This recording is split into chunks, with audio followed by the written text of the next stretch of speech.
Good evening. আচ্ছা, আমার আমার কথা কি শোনা যাচ্ছে? কেউ একটু মেসেজ করে জানালে।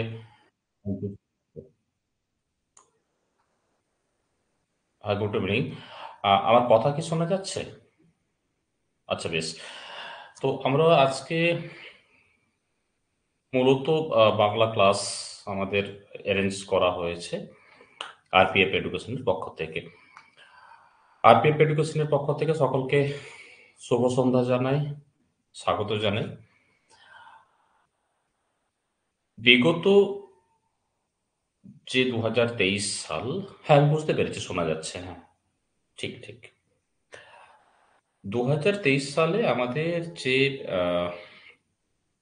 টেস্ট হয়ে গেল, সেই অনুযায়ী মূলত আমরা এইবার যে আমাদের কোর্সগুলো হবে সেটা সাজাবো। প্রথমেই বলে রাখি, গতবার আমরা যেভাবে প্রায় সাজিয়েছিলাম সেভাবেই এসেছিল প্রশ্নগুলো মোটামুটি, বিশেষ করে বাংলা পেডাগোগি বা অন্যান্য যে বিষয়গুলো ছিল সেগুলো প্রায় কমনের মতো। পেডাগোগিতে অ্যাকচুয়াল সমস্ত যে বিষয়টা আছে সবগুলো তো হুবহু কমনের মতো হয় না। কিন্তু মূলত সমস্ত সাবজেক্টের ক্ষেত্রেই, বিশেষ করে আমি আমার সাবজেক্টটাতে যেটা চেষ্টা করেছি সেটা হচ্ছে আমাদের যে নলেজ বেস যে জায়গাগুলো সেইগুলোকে ক্লিয়ার করার।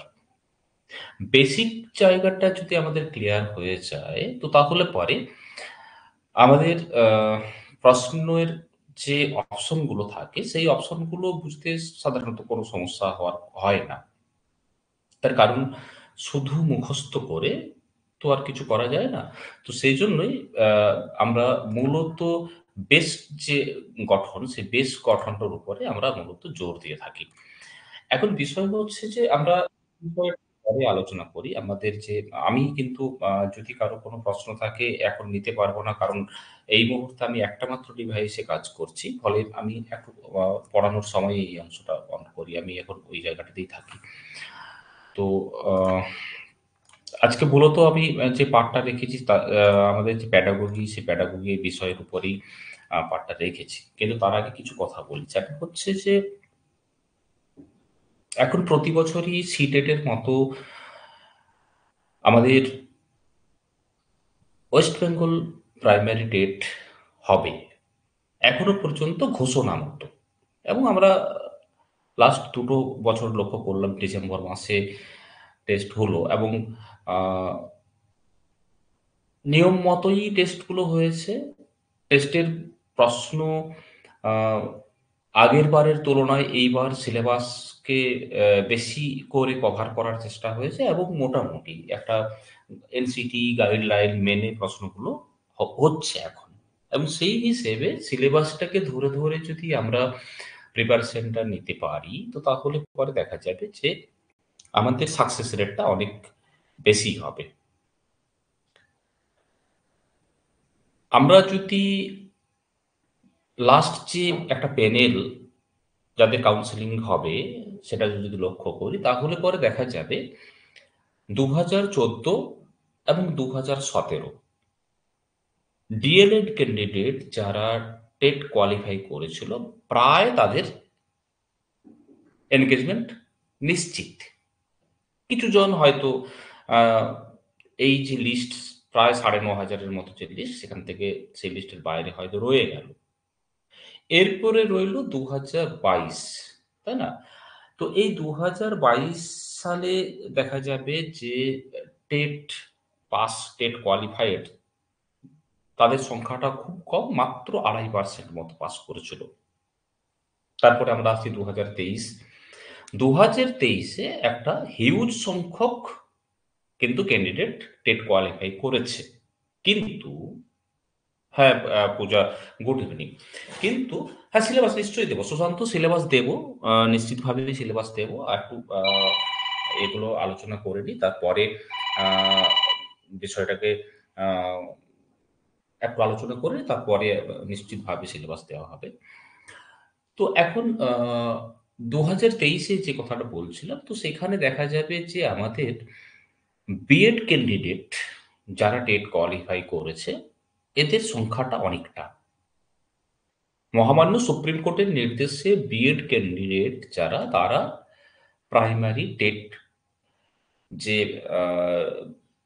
পরীক্ষা তারা দিয়েছিল এনসিটির গাইডলাইন অনুযায়ী, কিন্তু এখন তারা আর কিন্তু এলিজিবল নয়। ফলে সংখ্যাটা আরো কিছুটা কমে এসেছে। আবার দেখা যাচ্ছে যে এইবার যে পরীক্ষাটা হয়ে গেল, এই পরীক্ষাতে দেখা যাবে যে প্রশ্নের যে ধরন ছিল, এই প্রশ্নের ধরন অনুযায়ী দেখা যাচ্ছে যে বাইরে আমাদের স্টুডেন্ট বাদ দিলে পরে বাইরের বিভিন্ন স্টুডেন্টদের সাথে কথা বলে যা দেখেছি তাতে করে দেখা গেছে যে প্রশ্ন ওভারঅল জটিল এই বিষয়টাই আসছে। হ্যাঁ, সকলকেই গুড ইভিনিং। তো কেন জটিল তাদের কাছে মনে হচ্ছে, তার কারণটা হচ্ছে এই যে শুধুমাত্র পড়ে গেলে হবে না, পড়াটা টেকনিক অনুযায়ী পড়তে হবে। কৌশলগতভাবে যদি প্রিপারেশন না হয় তাহলে পরে দিন দিন কম্পিটিশন যেভাবে হাই থেকে হায়ার লেভেলে যাচ্ছে, সেই জায়গাতে মুখস্থ করে কিছু হবে না। কনসেপ্ট গঠনটা অত্যন্ত জরুরি।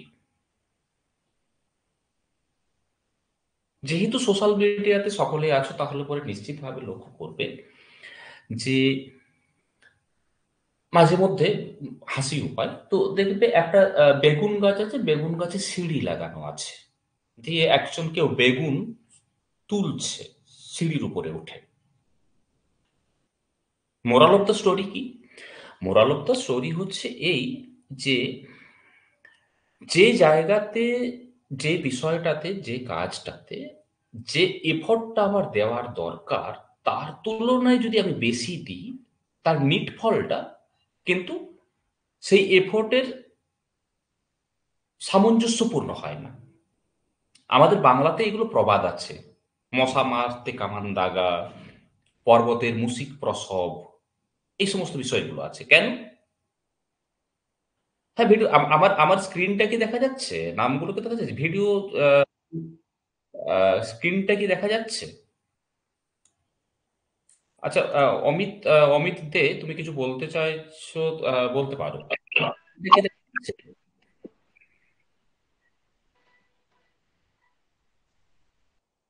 অমিতের কথা কিন্তু আমি শুনতে পাবো। আহ, অমিত বোধহয় লেফট হয়ে গেল। যাই হোক, তো এখন ব্যাপারটা হচ্ছে পরের ক্লাস থেকে ভিডিও দেখা যাবে। হ্যাঁ, আমার স্ক্রিনটা যদি দেখা যাচ্ছে এই ভিডিও দেখা যাবে। আমাদের যে অ্যাপ আছে এই অ্যাপে হ্যাঁ, রিমা কিছু বলতে চাইছে। রিমা, বলো।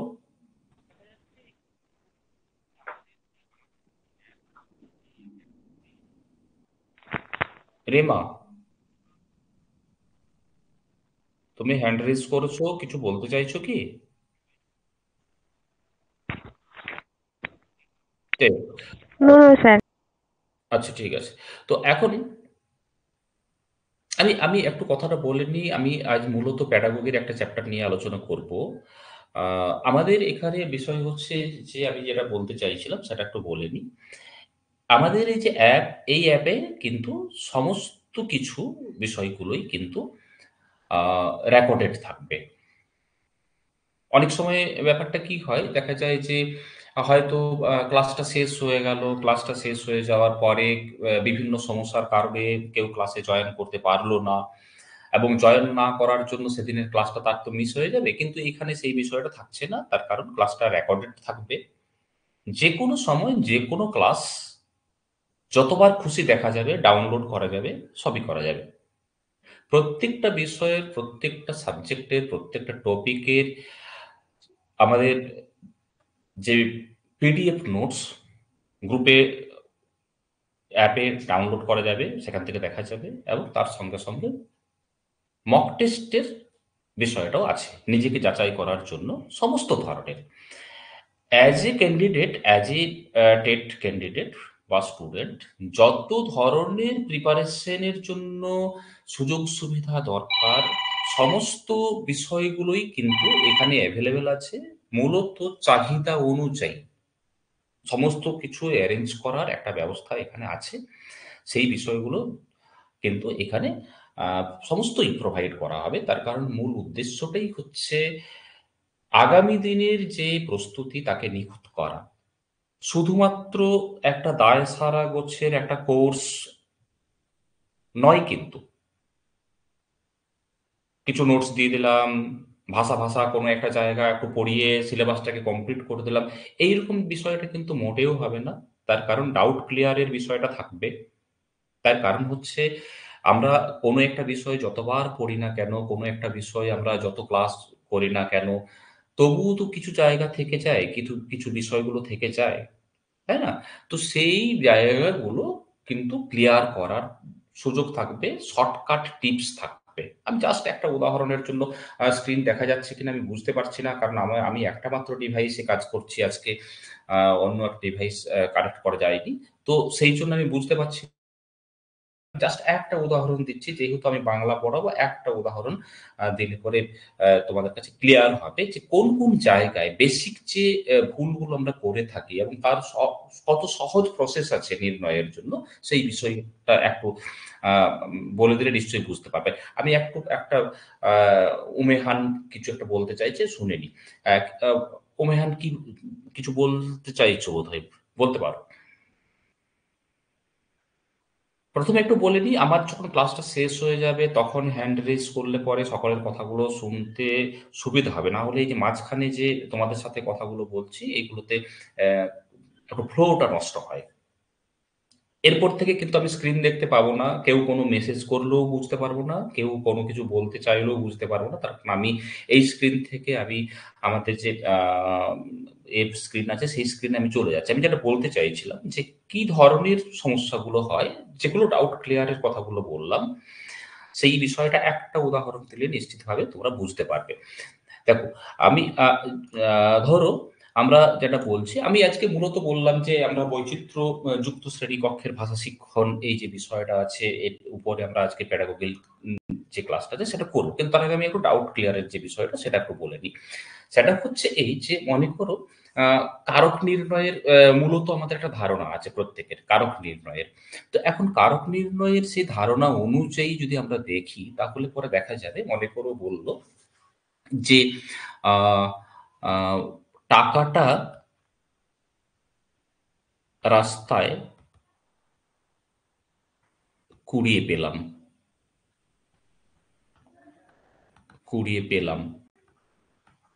এটা একটা বাক্য আছে, রাস্তাতে দাগ দেওয়া আছে। এটা একটা দাগ আছে। আর বনে থাকে বাঘ,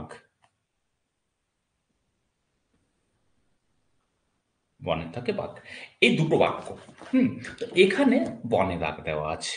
তো স্বাভাবিকভাবে আমরা যখন কারক নির্ণয় করেছি ক্লাস আ 7 এ বা 8 এ কোনো একটা জায়গাতে তোমরা কারক পড়েছো এবং ক্লাস 10 এ কারক পড়েছো। তারপর থেকে আর পড়ানি। তো তখন যখন কারকটা তুমি নির্ণয় করছো তোমাকে বলা হয়েছে যে সমাপিকা ক্রিয়াকে কোথায় দিয়ে প্রশ্ন করলে পরে যেটা উত্তর আসবে দিলে তখন সেখানে অধিকরণ কারক হয়। অধিকরণ কারক। এটা জানা আছে। এখন আমি প্রশ্ন করলাম, টাকাটা কোথায় কুড়িয়ে পেলাম? না রাস্তায়। উত্তর এলো দিলে অধিকরণ কারক। কোথায় বাঘ থাকে? না বনে বাঘ থাকে। দিলে এটাও অধিকরণ। কিন্তু বাস্তবে তা নয়। কোথায় দিয়ে প্রশ্ন করে পেলে কিন্তু সবসময় অধিকরণ হবে না। এটা হচ্ছে অপাদান কারক। আমরা ১ম এর যে উদাহরণ নিয়েছি, পরেরটা হচ্ছে অধিকরণ।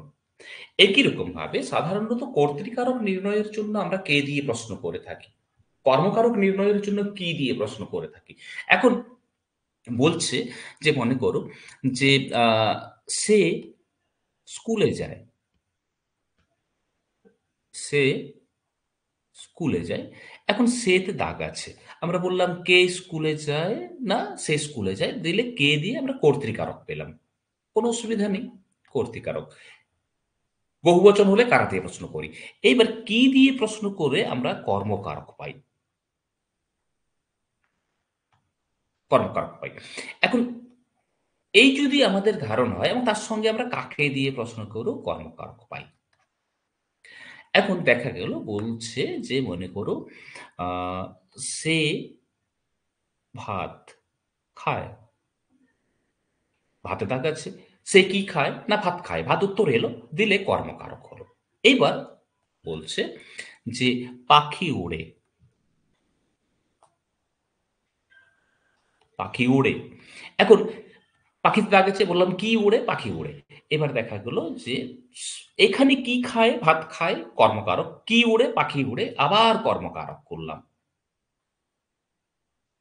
কিছু জন হয়তো বুঝতে পারবে যে পাখি তো নিজে উড়ে। দিয়ে তারপরে হয়তো বললাম যে জল পড়ে। কি পড়ে? জল পড়ে। দিয়ে আবার কর্মকারক করলাম। হবে না, হবে না। কি দিয়ে প্রশ্ন করে পেলে হবে না। এটা কর্মকারক, কিন্তু এটা কর্মকারক নয়, এটাও কর্মকারক নয়। এখানে কে দিয়ে প্রশ্ন করে কর্তৃকারক পেয়েছিলাম, এটাও কর্তৃকারক এবং এটাও কর্তৃকারক। কারণ এরাই কর্তা। আপাতদৃষ্টিতে কারক নির্ণয়ের যে ক্লাস, সেই ক্লাসে এতদিন পর্যন্ত কে জানি না কে কি অবস্থায় পড়ে এসেছো, কি এসেছো জানি না। কিন্তু এই যে জায়গাগুলো এটাই মেক্সিমাম জন করে। মেক্সিমাম জন করে। কিন্তু হবে না। এইগুলোর পদ্ধতি আছে। যখনই কোথায় দিয়ে প্রশ্ন করে উত্তর পাওয়া যায়, তখনই অধিকরণ কারক হয়। কিন্তু তাকে যাচাই করে নেওয়ার জন্য সঙ্গে আবার কোথা থেকে দিয়ে প্রশ্ন করতে হয়। যদি দেখা যায় বাক্যটা ঠিকঠাক ফিট করে যায়, শুনতে অড না মনে হয়, দিলে তখন সেখানে অপাদান কারক হয়। যেমন বললাম, টাকাটা কোথা থেকে কুড়িয়ে পেলাম? না রাস্তা থেকে কুড়িয়ে পেলাম। এখানে বিভক্তিটা বাদ চলে যাবে। কোথা থেকে কুড়িয়ে পেলাম? রাস্তা থেকে কুড়িয়ে পেলাম। দিলে অপাদান হলো এটা। এবার বললাম কোথা থেকে বাঘ থাকে? কোথা থেকে বাঘ থাকে? একে প্রশ্ন করলাম। দেখো ফিট হচ্ছে না। অড শুনতে মনে হচ্ছে। দিলে অড শুনতে মনে হলে অধিকরণ হবে। এক একই রকম ভাবে রাজা সোনার থালায় ভাত খান। ধরো এটা বলল, থালায় দাগ আছে। বলল রাজা কোথায় ভাত খায়? থালায় ভাত খায়। রাজা কোথা থেকে ভাত খায়? থালা থেকে ভাত খায়। ফলে থালা এখানে অপাদান হবে। সে বাড়িতে আছে। কোথায় আছে? বাড়িতে আছে। কোথা থেকে আছে? বাড়িতে উত্তর হবে না। ফলে অধিকরণ হবে। একই রকমভাবে যদি ক্রিয়াকে কে এবং কি দিয়ে প্রশ্ন করে দুটো ক্ষেত্রে একই উত্তর আসে, সেম উত্তর আসে, তাহলে সবসময় সেটা কর্তৃকারক হয়। সেইজন্য কি দিয়ে প্রশ্ন করে উত্তর পেলে আগে তাকে কে দিয়েও প্রশ্ন করে দেখতে হবে। কে ওড়ে? পাখি উড়ে। কি উড়ে? পাখি উড়ে। কে এবং কি দুটোকে দিয়ে প্রশ্ন করেই যখন আমার পাখি উত্তর আসছে, তখন সেখানে আমি তাকে কর্তৃকারক করছি।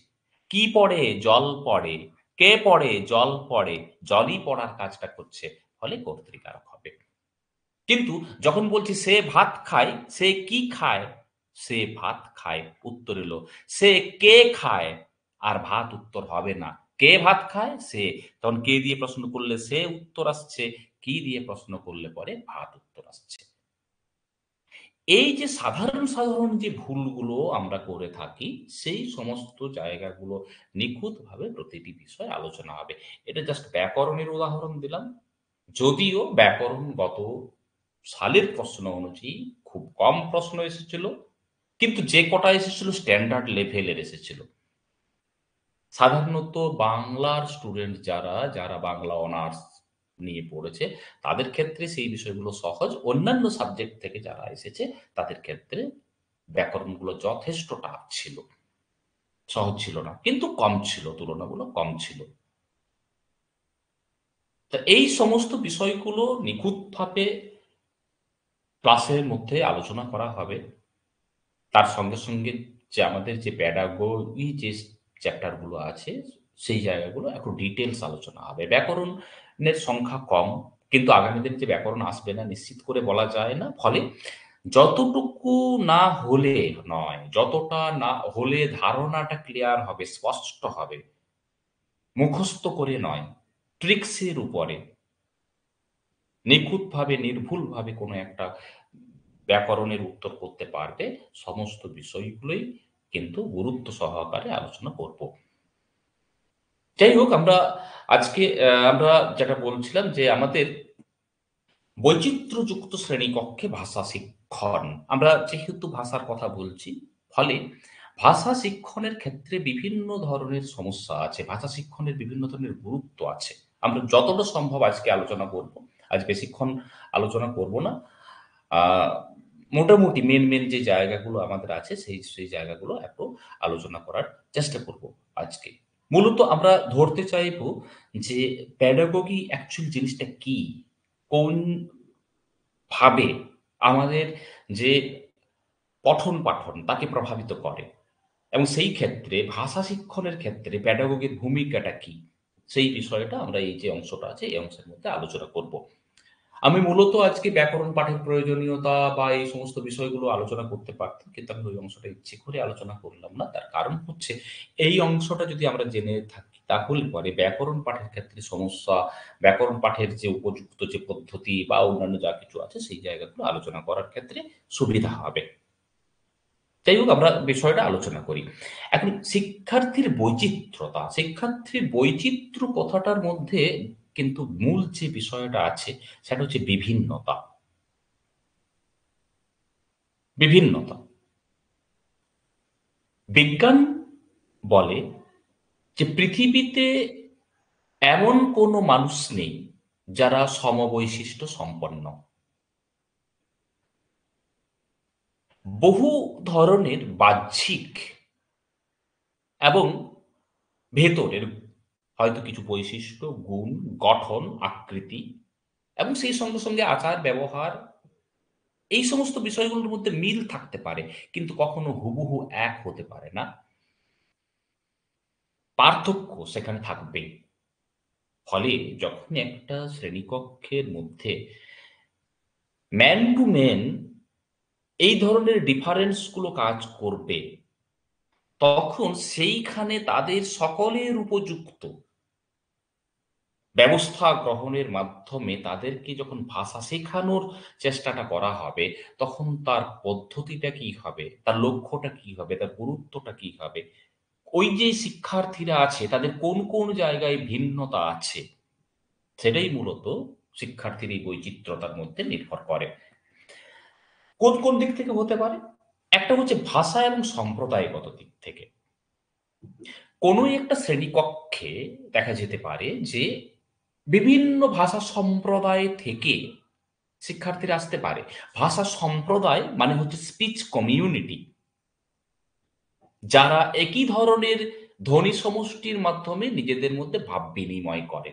অর্থাৎ যদি আমরা বলি যে আমি ভাত খাই, এই ধরনের কথা বলে যে সমস্ত সম্প্রদায় নিজেদের মধ্যে ভাব বিনিময় করে তারা হচ্ছে একটা স্পিচ কমিউনিটি বা ভাষা সম্প্রদায়, অর্থাৎ আমরা বাঙালি একটা। একই রকম ভাবে যদি বলে আই ইট রাইস, তো তাহলে পরে এইটা বলে যারা বা নিজেদের মধ্যে ভাব বিনিময় করছে তারা আরেকটা হচ্ছে ভাষা সম্প্রদায়। স্বাভাবিকভাবেই সেখানে ইংরেজি ভাষাভাষী মানুষ, একই রকম ভাবে হিন্দি ভাষাভাষী মানুষ, তারা প্রত্যেকে হচ্ছে একটা ভাষা সম্প্রদায়। সম্প্রদায়গত দিক থেকে যে সম্প্রদায় যে বিষয়টা, এটা কিন্তু আসলে জাতিসত্তাটাকের উপর নির্ভর করে এই ভাগগুলোকে করা হচ্ছে। সেখানে একটা শ্রেণীকক্ষে বিভিন্ন সম্প্রদায় থেকে শিক্ষার্থীরা আসে।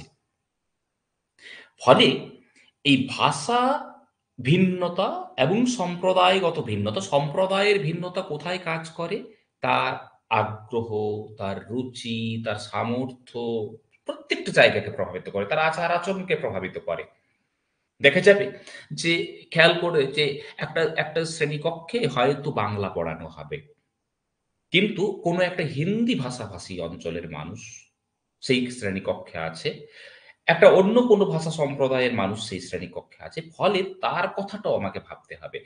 দ্বিতীয়ত হচ্ছে বাংলা ভাষা হচ্ছে কি, শুনলে তোমরা অবাক হবে, পৃথিবীতে কোনো মানুষ বাংলা ভাষায় কথা বলে না। অদ্ভুত লাগছে। তোমাদের মনে হবে যে কি আবোল-তাবোল বলছে। ঘটনাটা সত্যি।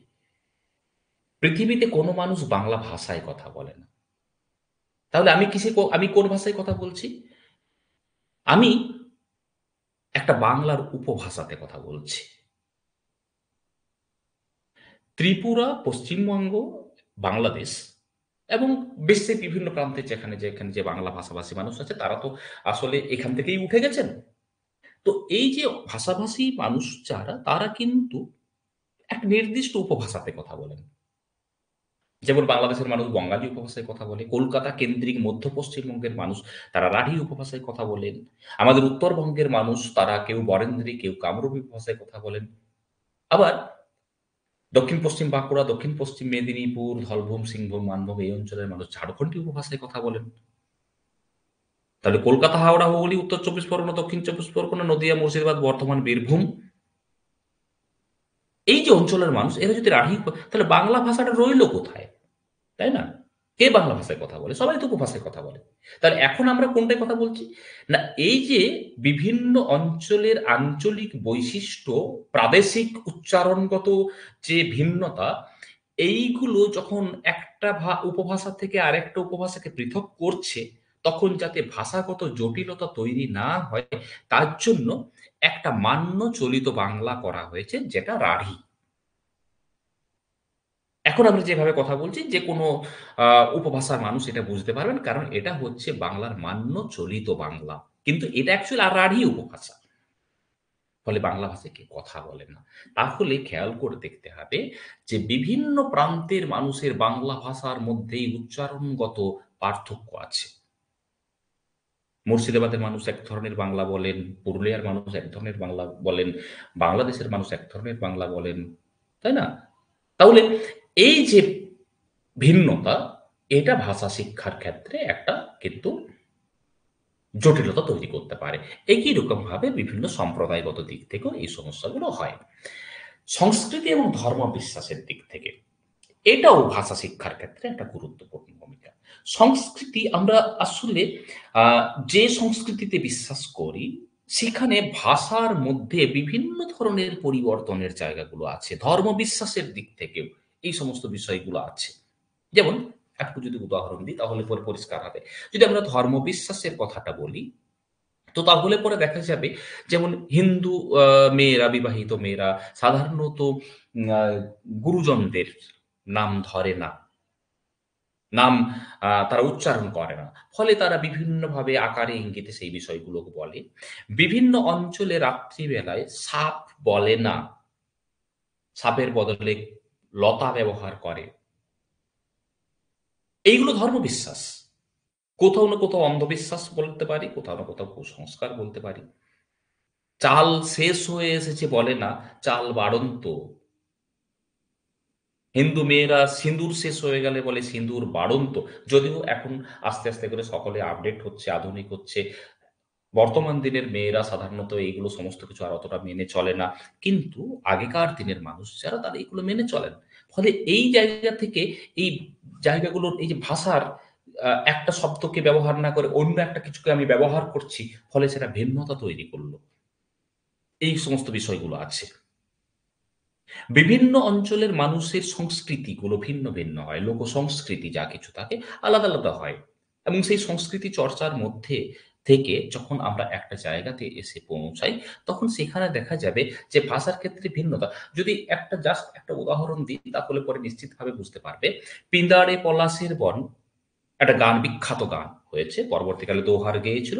এই যে 'পিন্দারে পলাশের বন' এই যে গান, এই গান পুরুলিয়ার একজন লোককবি এই গানটা তিনি লিখেছিলেন এবং পুরুলিয়ার যে ভাষা, স্থানীয় যে ভাষা, সেই ভাষাতে তিনি গেয়েছিলেন। পরবর্তীকালে গানের সুর এবং গানের যে কথা এত বেশি জনপ্রিয় হয় যে কলকাতা কেন্দ্রিক শিল্পী মহল তারা সেই গানটা গাইতে শুরু করে। কিন্তু সেই গানের অ্যাকচুয়াল যে ওয়ার্ড গুলো ছিল, সেই ওয়ার্ড গুলো বদলে গেল।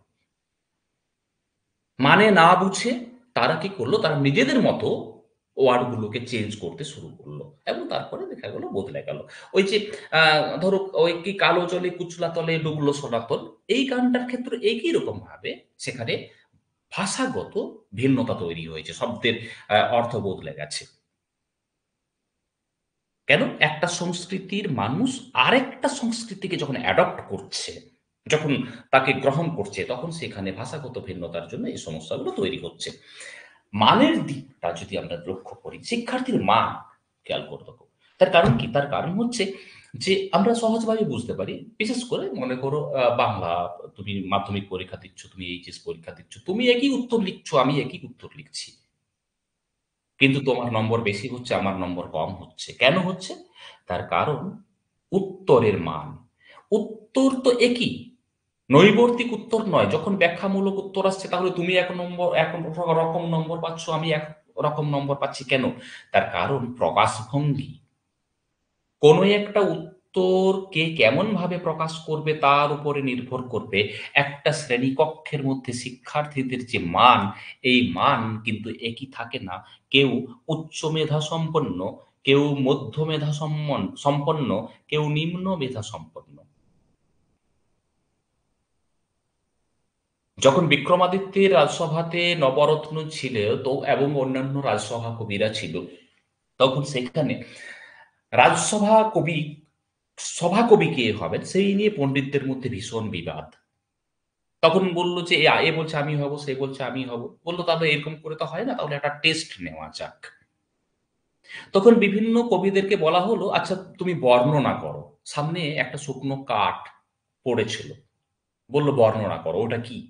সকলে বলল শুষ্কং কাষ্ঠং তিষ্ঠতি অন্তে। সামনে একটা শুকনো কাঠ পড়ে আছে, বললো এটা কি, এটা এই ধরনের সকলেই বলল। কালিদাসকে বলতে বলা হলো, কালিদাস বললেন নিরস তরু বড় পুরত ভাগে। একই বিষয় বললেন কিন্তু তার প্রকাশভঙ্গি আলাদা। ফলে তিনি সভাকবি হলেন। তার মান, তার মেধা অন্যদের তুলনায় কিন্তু উপরে। আইকিউ লেভেলের উপরে নির্ভর করে শিক্ষার্থীদের মান কিন্তু পৃথক পৃথক হবে। ফলে সকলের যে জায়গাগুলো, ফলে সেখানে শিক্ষার্থীদের মধ্যে এই মানের দিক থেকে একটা বৈচিত্র্যতা থাকবে। শারীরিক এবং মানসিক ক্ষমতার দিক থেকে এখানেও ভিন্নতা থাকবে। সকলে সমানভাবে শারীরিকভাবে সক্ষম নয়, আবার মানসিকভাবে সক্ষম নয়। শারীরিক দুর্বলতা বাইরে প্রকাশ পায়, মানসিক দুর্বলতা প্রকাশ পায় না। চাপ নেবার ক্ষমতা এটার উপরে নির্ভর করে কে মানসিকভাবে কতটা সক্ষম। স্ট্রেস বিষয়টা এখন খুব বেশি জনপ্রিয় হয়ে গেছে। অবসাদ খুব বেশি জনপ্রিয় হয়ে গেছে। ফলে এইগুলো এখন বিভিন্নভাবে একজন শিক্ষার্থীকে বাইরে এবং ভিতরে প্রত্যেকটা মুহূর্তে ক্ষতবিক্ষত করছে। সে বিভিন্নভাবে অন্তর্দ্বন্দ্বে প্রত্যেকটা মুহূর্তে রক্তাক্ত হচ্ছে। ফলে ভাষা শিক্ষার ক্ষেত্রে তার মানসিক সংগঠন এবং দৈহিক সংগঠন কিন্তু গুরুত্বপূর্ণ ভূমিকা রাখবে। কারণ একজন থেকে আরেকজন এই জায়গাটাতে ভিন্ন হবে, কখনো একই রকম হবে না। যতই তারা বেঞ্চ শেয়ার করুক, যতই তারা বন্ধু হোক, যতই তাদের মধ্যে মিল থাকুক না কেন, আসল জায়গাটাতে কিন্তু পার্থক্য আছে। রিসিভিং ফ্যাক্টরটা কিন্তু নির্ভর করবে এর উপরে। একজন টিচার তিনি খুব ভালো পড়াচ্ছেন, তার ডেলিভারিটা অত্যন্ত সুন্দর, কিন্তু কিন্তু রিসিভিং ফ্যাক্টরটা এখানে গুরুত্বপূর্ণ। কারণ কে কেমনভাবে গ্রহণ করছে। বাইরে থেকে চকচকে হলে হবে না, তাই না? তাহলে এটাও একজন যেভাবে গ্রহণ করবে সকলে সেইভাবে গ্রহণ নাও করতে পারতে পারে, আবার করতেও পারে। কিন্তু সব বিষয়গুলোতে কখনো একই ধরনের বিষয়গুলো আসবে না। বিবিধ বৈচিত্র্যগত দিকগুলো যদি আমরা লক্ষ্য করি তাহলে পরে সেখানে লক্ষ্য করা যাবে যে এই যে জায়গাগুলো বলেছি এছাড়াও সেখানে আরো অনেক ধরনের সমস্যা থাকতে পারে। তার ব্যক্তিগত বিভিন্ন সমস্যা থাকতে পারে বা অন্য বিভিন্ন ধরনের পারিপার্শ্বিক পরিবেশ পরিস্থিতির কারণ হতে পারে। এই বিষয়গুলো থাকবে। যেগুলো আসলে কোথাও না কোথাও বাকি আমরা যে বৈশিষ্ট্যগুলো আলোচনা করেছি সেই বৈশিষ্ট্যগুলোর মধ্যেই পড়বে। এখন দেখে নিই আমরা যে আমাদের এই যে শ্রেণীকক্ষ বৈচিত্র্যযুক্ত, এখানে অ্যাজ এ টিচার আমার রোলটা কি হবে? একজন শ্রেণী শিক্ষকের সেখানে তার ভূমিকাটা কি হবে? তিনি কি করতে পারেন এই অংশে? প্রথমেই হচ্ছে প্রত্যেকটি শিক্ষার্থীকে সমান মর্যাদা দিতে হবে।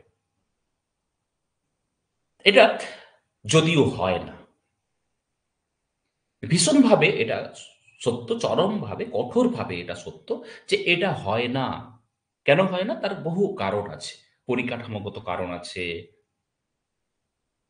বিভিন্ন রকম সমস্যা আছে, তার জন্য হয় না। কিন্তু একজন শিক্ষক যদি প্রত্যেকটা শিক্ষার্থীকে সমান মর্যাদা দান করেন, তাহলে পরে কি হবে? ভাষা শিক্ষাটা তাহলে সেখানে অনেকটা সহজ হবে।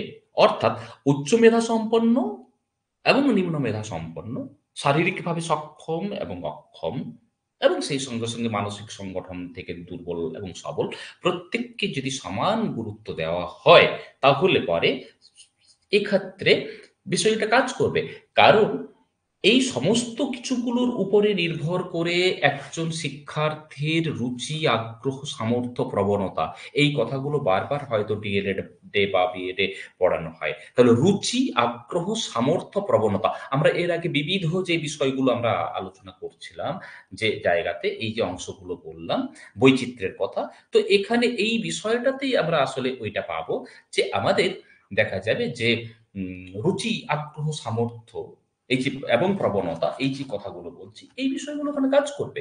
ফলে স্বাভাবিকভাবেই আমি যদি কোনো একজন শিক্ষার্থীর রুচিটা কোন দিকে, তাকে যদি গুরুত্ব দিই, তার গ্রহণ ক্ষমতাটা কতটা, সে কতটা পারবে কি পারবে না, সেইগুলোকে গুরুত্ব দিই, তাহলে পরে সেখানে শ্রেণী শিক্ষণের ক্ষেত্রে, ভাষা শিক্ষণের ক্ষেত্রে সে একটা গুরুত্বপূর্ণ ভূমিকা পালন করবে। কোনো সম্প্রদায় এবং সংস্কৃতি এবং ধর্মীয় বিশ্বাস সম্পর্কে কোনরূপ বিরূপ মন্তব্য না করা। তার কারণ কি? যদি কোনো একজন শিক্ষক বায়াস হয়ে কোনো একটা সম্প্রদায়কে, সংস্কৃতিকে বা ধর্মীয় বিশ্বাসকে আঘাত করেন, তাহলে পরে কি হবে? তাহলে পরে দেখা যাবে যে সেই শিক্ষার্থী সেই ক্লাসে মনোযোগ দিতে পারবে না।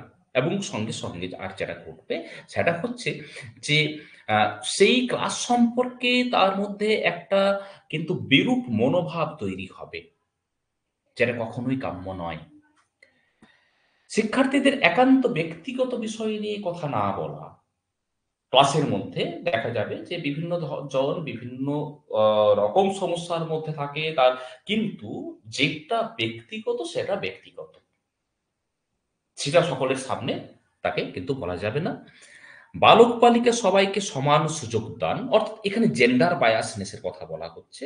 আমাদের সমাজ কোত্থাও না কোত্থাও এখনো পর্যন্ত ছেলেদেরকে যতটা গুরুত্ব দেয়, মেয়েরা কিন্তু সমাজে, পরিবারে ততটা গুরুত্ব এখনো পায়নি।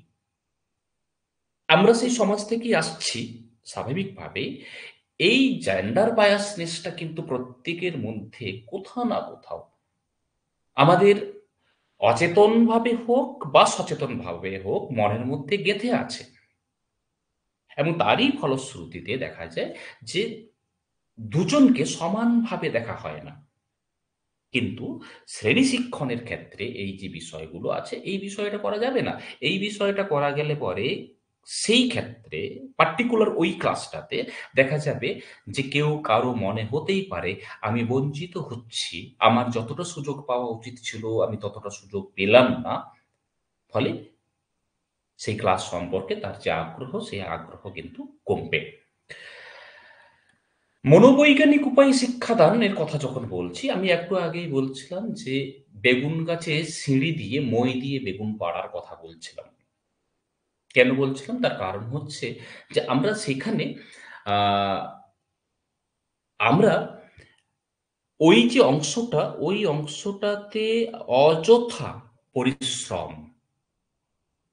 অযথা পরিশ্রমের কথা বলছি সেখানে। যতটুকু আমার প্রয়োজন ততটুকু আমাকে দিতে হবে। এখন এখন একটা শিক্ষার্থীদের স্কুল ব্যাগের ভার কমানোর কথা বলা হচ্ছে।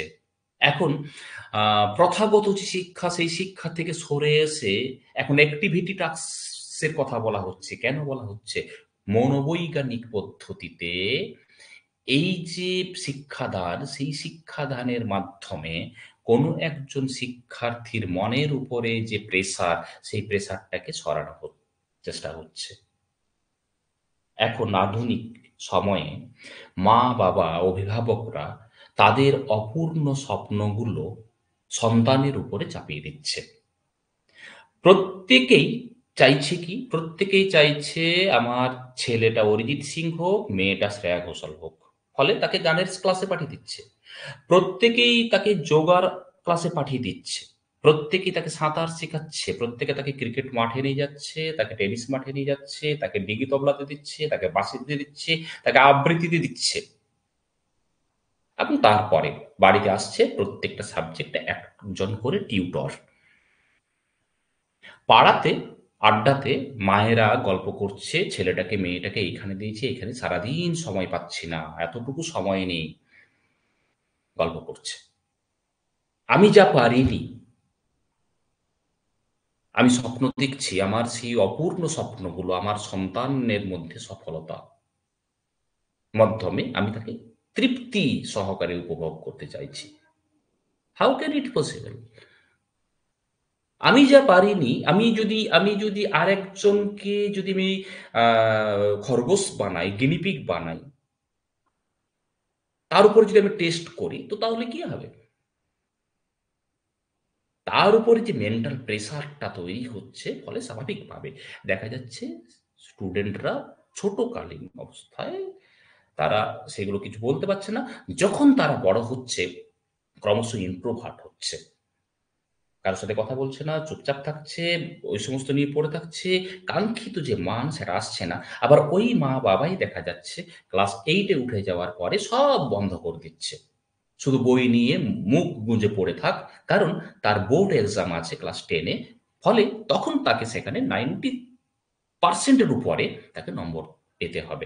তখন সেখানে অরিজিৎ সিং, শ্রেয়া ঘোষাল এরা সব এডিশনাল হয়ে গেল। ওদের আর দরকার নেই। স্বাভাবিকভাবে এই যে প্রেশার গুলো তৈরি হয়, এইগুলো মনোবৈজ্ঞানিকগত কারণে না হওয়ার জন্যই হয়।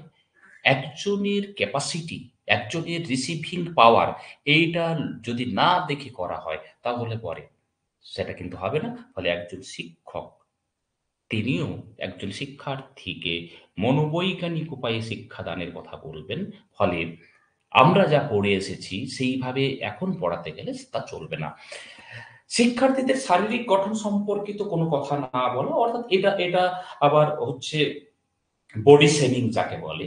তো এখন সেখানে কোনো একজন শিক্ষার্থী সে হয়তো খুব মোটা, অনেক সময় তাকে ক্লাসের আবহাওয়াটাকে একটু আ মজাদার করার জন্য অনেক সময় তাকে অনেক টিচার করে থাকেন। তাকে হাতির সঙ্গে তুলনা করলেন, তাকে হিপোপটেমাস বললেন বা আরো কিছু বললেন। তো এখন এই সমস্ত বিষয়গুলো আছে। তো এখন এই সমস্ত বিষয়গুলো ১ মিনিট, আমি একটা ফোন আসছে, ফোনটা একটু রিসিভ করে তারপরে আমি তোমাদেরকে বলছি। আমি পরে করছি, পড়াচ্ছি, পড়াচ্ছি, পরে করছি। ফলে দেখা যাচ্ছে যে তাহলে তাকে আসলে সেখানে অন্যের কাছে ছোট করে এই যে মজা করা বা খুব দুর্বল হলে পরে তাকে আবার অন্য কোনো ধরনের কথা বলে তাকে আসলে এটা কি হচ্ছে, একজনের যে কনফিডেন্স লেভেলটা আছে সেই কনফিডেন্স লেভেলটাকে কমিয়ে দেওয়া। তাকে হাসির খোরাক বানিয়ে অন্যদের কাছে ছোট করে এই যে সাময়িক যে একটা বিনোদন, এটা অত্যন্ত একটা বাজে পদ্ধতি। ফলে এটা একজন শিক্ষক কখনোই করবেন না। শিক্ষার্থীর যে আচরণগুলো সেইগুলোকে সহানুভূতির সঙ্গে বিবেচনা করা। তার কারণ হচ্ছে কি, একটা জিনিস বুঝতে হবে, সেটা হচ্ছে যে কোনো একজন স্টুডেন্ট ক্লাসে বিভিন্ন সময়ে বিভিন্ন ধরনের বিব্রত বা বিভ্রান্তিকর আচরণ করে। অনেক সময় বোঝা যায় না যে কি করছে, কেন করছে? এবং এটা একজন টিচার কি করেন? সাধারণত শাসনের দৃষ্টিভঙ্গিতে দেখে থাকেন। কেন এরকম করলে? যাও কান ধরে দাঁড়িয়ে থাকো, যাও অমুক করো, তাও তমুক করো। বিভিন্নভাবে বা তাকে হয়তো কয়েকটা কথা বলা। কিন্তু কক্ষনো দেখা যায় না যে আ কোনো একজন শিক্ষক সে কেন এটা করছে, তার কারণটা কি? এটা জানার চেষ্টা করে। জানার চেষ্টা করাটা অত্যন্ত জরুরি।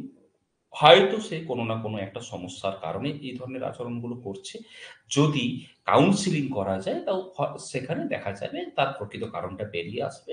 ফলে সহানুভূতির সঙ্গে সেই সমস্যাটাকে বিবেচনা করতে হবে। ভাষার অসুবিধার ক্ষেত্রে আমরা যে বিষয়গুলো দেখব, সেগুলো হচ্ছে যে এই যে বিষয়গুলো আমরা শিক্ষককে দেব, এখন ভাষার ক্ষেত্রে অসুবিধাটা কোথায়? অসুবিধাটা ১ম হচ্ছে যে একজন শিক্ষার্থীকে যখন মৌখিকভাবে বা লিখিতভাবে কোনো একটা নির্দেশ আমরা দিচ্ছি, তখন দেখা যাবে যে সে অনুসরণই করতে পারছে না।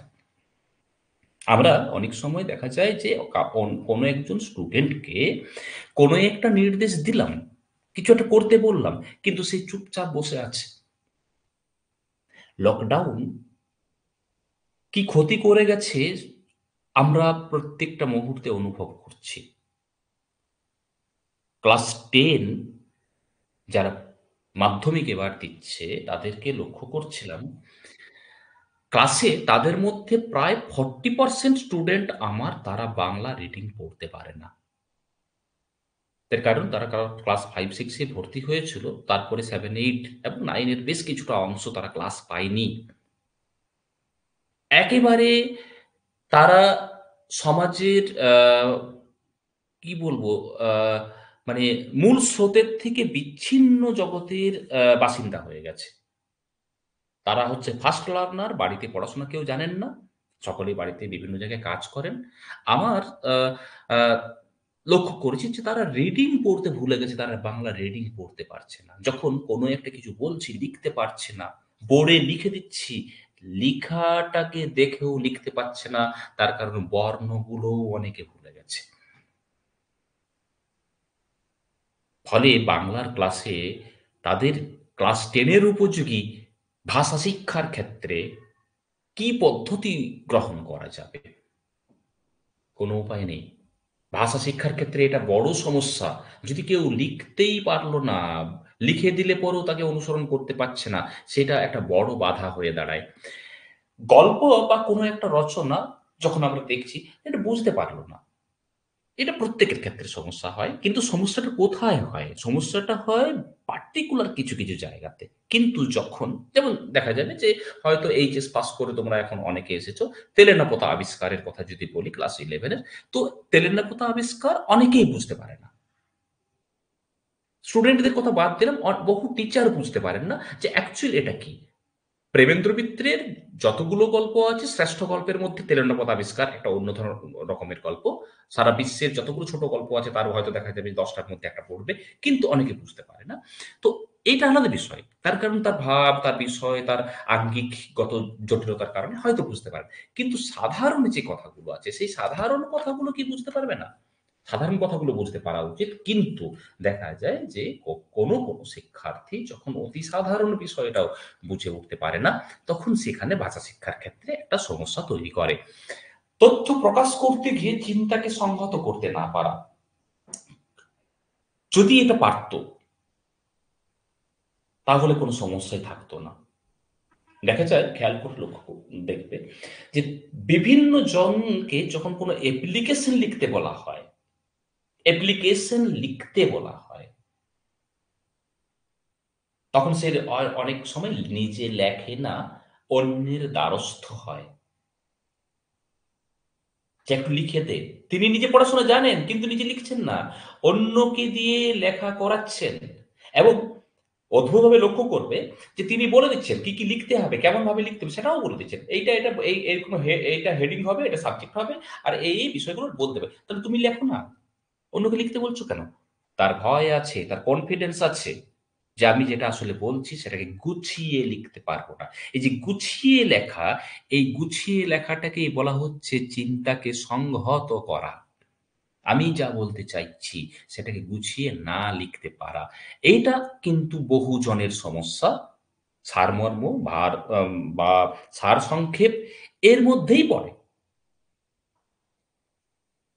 ইংরেজিতে প্রেসিড রাইটিং যেভাবে হয়। তো এ এ এ এগুলোর মধ্যেই পড়ে যে আমি কি ভাবছি, আমার ভাবনার মধ্যে কি আছে, ভাবনার জগৎটাতে কি আছে, সেটাকে গুছিয়ে লিখতে পারা ভাষা শিক্ষার একটা আ অন্যতম দিক। কিন্তু সেটা না পারাটা একটা ভাষা শিক্ষার ক্ষেত্রে অসুবিধা। ফলে দেখা যায় যে ইংরেজি রাইটিং এর ক্ষেত্রে যেমন আমরা বারবার প্র্যাকটিস করি। বাংলার ক্ষেত্রে সাধারণত ততটা করি না। কিন্তু না করার ফলশ্রুতিতে পরবর্তী জীবনে যখন আমরা আমাদের স্কুল এডুকেশন থেকে বেরিয়ে আসি, তখন আমাদের অ্যাপ্লিকেশন লেখার জন্য অন্যের দ্বারস্থ হতে হয়। আমরা পারি না। ফলে তার মানে আমার যে ভাষা শিক্ষা সেখানে একটা অসঙ্গতি কিন্তু রয়ে গেছে। কোন শব্দ জিভে চলে এলেও উচ্চারণ করতে না পারা।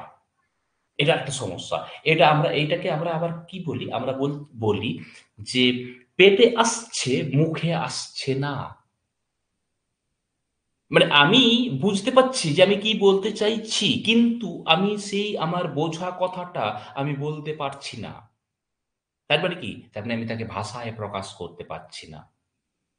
ওই ভাবটাকে, ওই বিষয়টাকে বোঝানোর জন্য যে উপযুক্ত শব্দটা দরকার, সেই উপযুক্ত শব্দটা আমার আসছে না। আমি মনে করতে পারছি না। ফলে এটা ভাষা শিক্ষার অন্যতম একটা অসুবিধা। নিজের বক্তব্যগুলোকে যখন আমরা প্রকাশ করি, তখন শব্দের বদলে আমরা অঙ্গভঙ্গ করি। কেন? আমি কিছু একটা বলতে চাইছি। কিন্তু যখন আমি আমার বক্তব্য তাকে নিরেট, তাকে নিখুঁতভাবে যখন আমি প্রকাশ করতে পারি না, তখন ওই আমার না বলতে পারা কথাটা আমরা ইঙ্গিতে, ইশারায় বিভিন্ন ধরনের অঙ্গভঙ্গি করে প্রকাশ করে অন্যকে বোঝাই। এবং তারপর খেয়াল করে দেখবে যারা এটা করে তারপর তারা নিজেরাই নিজের মধ্যেই কনফিডেন্স নেই। সে কনফিডেন্ট নয়। বারবার জিজ্ঞেস করে, "কি বুঝতে পারলে তো? কি বলতে চাইছি বুঝলে তো? বোঝাতে পেরেছি তো?" বারবার কথাগুলো বলে। তার মানে তার কনফিডেন্স নেই। কি জানি বুঝলো কি বুঝলো না। ভাষার মধ্যে আড়ষ্ঠতা ভাষা শিক্ষার ক্ষেত্রে একটা অন্যতম প্রধান অন্তরায় এবং অসুবিধা। জানা সত্ত্বেও সঠিক উত্তর দিতে না পারে। কিছু লোকজনকে লক্ষ্য করবে, কোথাও কুইজ চলছে, উত্তর জানে, পাশের জনকে বলছে, "এটা হবে, বলো।" এটা এক ধরনের অসুবিধা। নিজেকে প্রেজেন্ট করা, নিজেকে উপস্থাপন করা, এটা একটা বিষয়। আর ২ নম্বর হচ্ছে এইরকম যে, যখন ক্লাসে প্রতিনিয়ত লক্ষ্য করি কোনো একটা প্রশ্নের উত্তর হয়তো বলতে বলছি, তখন দেখা যাচ্ছে যে আ অন্তত 30% স্টুডেন্ট তারা বলে যে, "স্যার বলতে পারব না, লিখে দেব?" কেন বলতে পারবে না? লিখে দিলে কি হচ্ছে? সে সময় পাচ্ছে, সে গোছানোর সময় পাচ্ছে। কিন্তু বলতে গেলে তখন সেখানে তো আর আ সেখানে সিনেমার মতো রিটেক নেই। খাতাতে যখন লিখবে তখন সেখানে হয়তো কেটে দিল। তারপরে আবার গুছিয়ে নিয়ে লিখল। কিন্তু যখন বলবে তখন সে গুছিয়ে বলতে পারবে না। তাহলে তার ভয় আছে যে আমি বলতে পারব না, তার মানে আমাকে ধমক খেতে হবে। ফলে যে কনফিডেন্সটা, সেই কনফিডেন্স সে পাবে না। অথচ সেই উত্তরটা তার জানা আছে। অজানা নয়। কিন্তু ভাষা ক্ষেত্রে কোথাও না কোথাও তার একটা সমস্যা রয়ে গেছে। সংক্ষিপ্ত বিবরণ দিতে না পারা। একটু আগেই বলছিলাম যে প্রেসির কথা বলছিলাম, একটু আগেই সারসংক্ষেপের কথা বলছিলাম, একটু আগেই সারমর্মের কথা বলছিলাম। আমরা যখন মাধ্যমিক পরীক্ষা দিয়েছিলাম তখন আমাদের মাধ্যমিকের আমাদের বাংলার প্রশ্ন সম্ভবত ১২ কিংবা ১৫ নম্বরের একেকটা করে প্রশ্ন হতো। এখন সেখানে বাংলার প্রশ্ন এসেছে কত? ৩ আর ৫। আগেকার দিনে দেখা যেত নেট সেটের যে পরীক্ষাগুলো হতো, নেট সেটের পরীক্ষাগুলো তখন এসে টাইপের হতো। বড়, বড় উত্তর লিখতে হতো। ইতিহাসের উত্তর লিখে, লিখে হাতে ব্যথা হতো। কিন্তু এখন এমসিকিউ হয়েছে। এখন মাধ্যমিক এইচএস এর পরীক্ষাগুলোতে আগে বাক্য সংখ্যা ছিল, এখন শব্দ সংখ্যা বেঁধে দিয়েছে। ৫ নম্বরের একটা প্রশ্নের উত্তর ১৫০ শব্দের মধ্যে লিখতে হবে। দেখা যাচ্ছে যে ওই নির্দিষ্ট শব্দ সংখ্যায় গুছিয়ে লিখতে পারাটা এখন একটা আর্টের ব্যাপারে দাঁড়িয়েছে। আর্ট। এটা একটা। অবান্তর, অপ্রাসঙ্গিক, অপ্রয়োজনীয় কথাবার্তা এখানে চলবে না। যতটুকু দরকার ততটুকুই সেখানে বলতে হবে এবং এটা পেরে ওঠে না অনেকে। কেন? তার কারণ হচ্ছে এই যে ভাষার উপরে যে দখলটা থাকা দরকার, এইটা অনেকের হয়ে ওঠে না। শ্রবণ, কথন, পঠন, লিখন এবং বানান সংক্রান্ত অসুবিধা। যদি আমার ভাষার ক্ষেত্রে সমস্যা থাকে তাহলে শোনার ক্ষেত্রে সমস্যা থাকবে, বলার ক্ষেত্রে সমস্যা থাকবে, পড়ার ক্ষেত্রে সমস্যা থাকবে, লেখার ক্ষেত্রে সমস্যা থাকবে এবং বানানের যে বিষয়টা আছে এখানে তো বড় সমস্যা থাকবে অতি অবশ্যই। ভাষা আমাদের ভাব প্রকাশের মাধ্যম। প্রথমে মনে রাখতে হবে যে আমরা যখন ব্যাকরণের কথা বলি, তখন এই ব্যাকরণ বহু পরে। আগে হচ্ছে ভাষা। একজন ব্যাকরণ না পড়া মানুষও ভাষা ব্যবহার করেন। ফলে আগে ভাষা, তারপরে ব্যাকরণ। ব্যাকরণ কি? না, ব্যাকরণ অ্যাকচুয়াল হচ্ছে নিয়ম। এই ভাষাকে বিজ্ঞানসম্মত উপায়ে বিশ্লেষণ যেটা করা হচ্ছে সেটা হচ্ছে ব্যাকরণ। তাহলে ভাষাটা আগে। একটা শিশু জন্মের পরে সে ব্যাকরণ না পড়েও ক্রমশ সে তার মাতৃভাষাটা শিখে ফেলে। তাহলে ভাষা শেখার ক্ষেত্রে যদি তার সমস্যা থাকে, তাহলে তার পঠন পাঠন এবং লিখনের ক্ষেত্রে সমস্যা থাকবে, এবং তারই সঙ্গে সংক্রান্ত বানানগত যে সমস্যাগুলো, সেই সমস্ত সমস্যাগুলো থাকবে। শব্দের পুনরাবৃত্তি করা। খেয়াল করতে এই যে আমরা অনেকগুলো কথা বললাম না? যে জানা সত্ত্বেও সঠিক উত্তর দিতে না পারা, এই যে অংশটা, নিজের বক্তব্য প্রকাশের সময় অঙ্গভঙ্গি করা। কেন এই কথাগুলো বললাম? তার কারণ হচ্ছে যে আমি যখন কোনো একটা কিছু প্রকাশ করার ব্যাপারে কনফিডেন্সটা পাচ্ছি না, তখন আমি একই কথা ঘুরে ফিরে বারবার বলব। যখন তোমাকে খেয়াল করে দেখো, তুমি তোমার স্কুল লাইফের কথা ভাবো, তুমি ক্লাসে তোমাকে পড়া জিজ্ঞেস করা হয়েছে কোনো একটা বিষয়ে, তুমি মুখস্থ করে গেছো বাড়ি থেকে। তো তুমি মাঝপথে ভুলে গেছো, তখন তুমি ওই একটা লাইন বারবার করে বলছো। একটা বিশেষ কোনো শব্দকে বারবার করে বলছো, এবং তুমি স্মৃতি রোমন্থন করছো যে ওই জায়গাটিতে কোন লাইনটা ছিল বা কোন শব্দটা ছিল। এবং ওইটা ভুলে যাওয়া সেই অংশটাকে মনে করার জন্য তুমি তার ঠিক আগের যে শব্দটা বা বাক্যটা আছে, তাকে বারবার করে তুমি উচ্চারণ করছো, বলছো একই জায়গাতে। কেন হচ্ছে? কেন আমরা মুখস্থ করি? যখন আমি ইতিহাসের নোটস মুখস্থ করছি, যখন আমি বাংলার নোটস মুখস্থ করছি, কেন করছি? যদি আমি মূল ঘটনাটা জানি, তাহলে পরে তো আমি আমার মতো করে লিখতে পারবো। তাহলে আমি মুখস্থ করবো কেন? আমি তো আমি তো কবিতা লিখছি না যে কবিতাটা কবি যা বলেছেন তাই লিখতে হবে। কবিতার একটা উত্তর লিখছি। ফলে আমার সহায়িকা বা কোনো স্যারের প্রোভাইড করা নোটস কেন আমি মুখস্থ করব? আমি যদি মূল বিষয়টা জানি, আমার মতো করে প্রকাশ করব। তাহলে কি হবে? তাহলে এই পুনরাবৃত্তির বিষয়টা আসবে না। আমার ওই জায়গার অংশটা ঠিক করে পারলাম না। আমি অন্য শব্দ ব্যবহার করব, অন্যভাবে আমি সেখানে লিখব।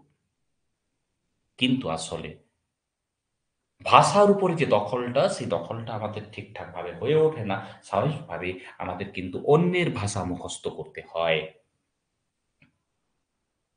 আমার সেই কনফিডেন্সটা থাকে না। ফলে আমাকে যে প্রশ্নের উত্তর লিখতে দেওয়া হয়েছে, সেই উত্তর আসলে কোনো স্যারের দেওয়া নোটস বা কোনো সহায়িকা বইয়ের লিখে দেওয়া উত্তর, তা কিন্তু আমার উত্তর নয়। এগুলো ভাষা শিক্ষার ক্ষেত্রে সমস্যা তৈরি করে। ভুল শব্দ উচ্চারণ। এই যে ভুল শব্দ উচ্চারণ, এটা মারাত্মক। মানে বদলে যায়। ভীষণভাবে মানে বদলে যায়। এইগুলোকে কি বলে? এইগুলোকে দেখা যায় যে এগুলোকে শব্দ বিভ্রম বলে। দারুণ একটা মজার বিষয় আছে, জানি না ভাষাতত্ত্ব কেউ পড়েছে কিনা। দারুণ একটা উদাহরণটা বলি। দেখো, একটা শব্দ আছে যে উম উদ্বন্ধন, উদ্বন্ধন একটা শব্দ। আরেকটা শব্দ আছে উদ্বাহু বন্ধন। এই উদ্বন্ধন শব্দের মানে হচ্ছে গলায় দড়ি বা ফাঁসি। গলায় দড়ি। আর এই উদ্বাহু বন্ধন মানে হচ্ছে বিয়ে বা বিবাহ। তো একটা নাটকের একটা চরিত্র, নায়ক, মা মানে মেল একটা ক্যারেক্টার, সে ফিমেল ক্যারেক্টারকে বলছে যে, "আমি তোমার সঙ্গে উদ্বন্ধনে আবদ্ধ হতে চাই।" এটা বলছে। "আমি তোমার সঙ্গে উদ্বন্ধনে আবদ্ধ হতে চাই।" তার মানে সে কি বলল? "আমি তোমার সঙ্গে গলায় দড়ি নিতে চাই।" এটা সে বলল। কিন্তু এটা অ্যাকচুয়ালি সে বলতে চাইছে না।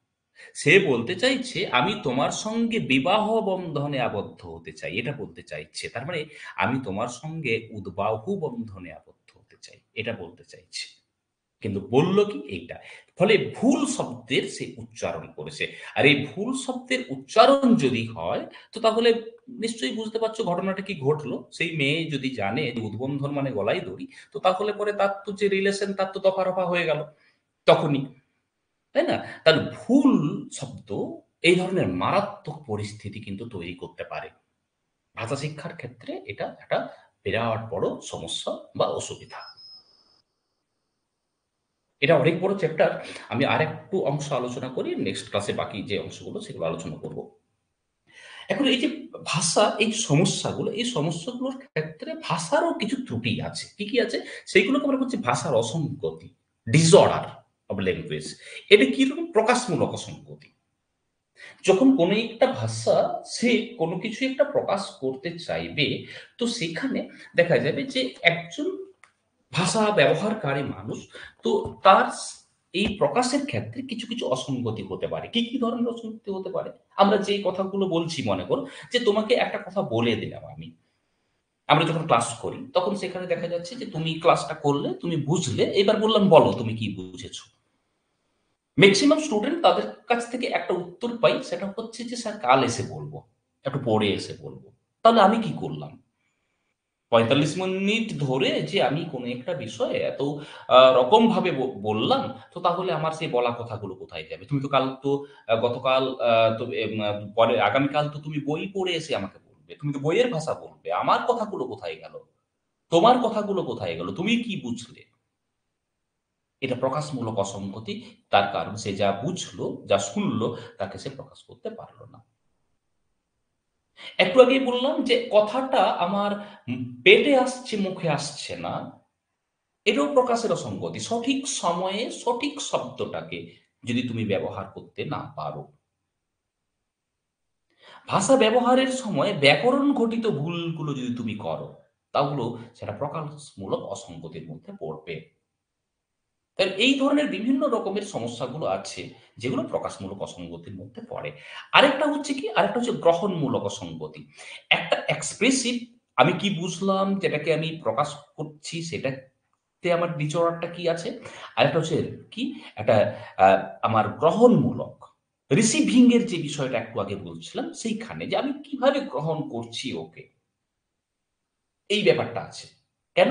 দেখা যাচ্ছে যে আমি যে যেকোনো একটা জায়গাতে যখন কেউ আমাদেরকে কিছু একটা বোঝায়, বোঝানোর পরেই আমরা কিন্তু ১০০% কিন্তু সমস্ত বিষয়টা বুঝে যাই না।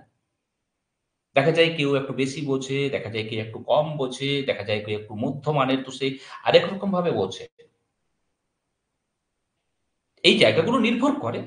সেখানে তার বয়সের উপর নির্ভর করবে, সেখানে তার শারীরিক সক্ষমতার উপর নির্ভর করবে। কিন্তু এই যে গ্রহণের ক্ষেত্রে যে অসঙ্গতিটা আছে, এই অসঙ্গতির ক্ষেত্রে ভাষা প্রকাশের ক্ষেত্রে বা ভাষা ব্যবহারের ক্ষেত্রে সমস্যা থাকবে।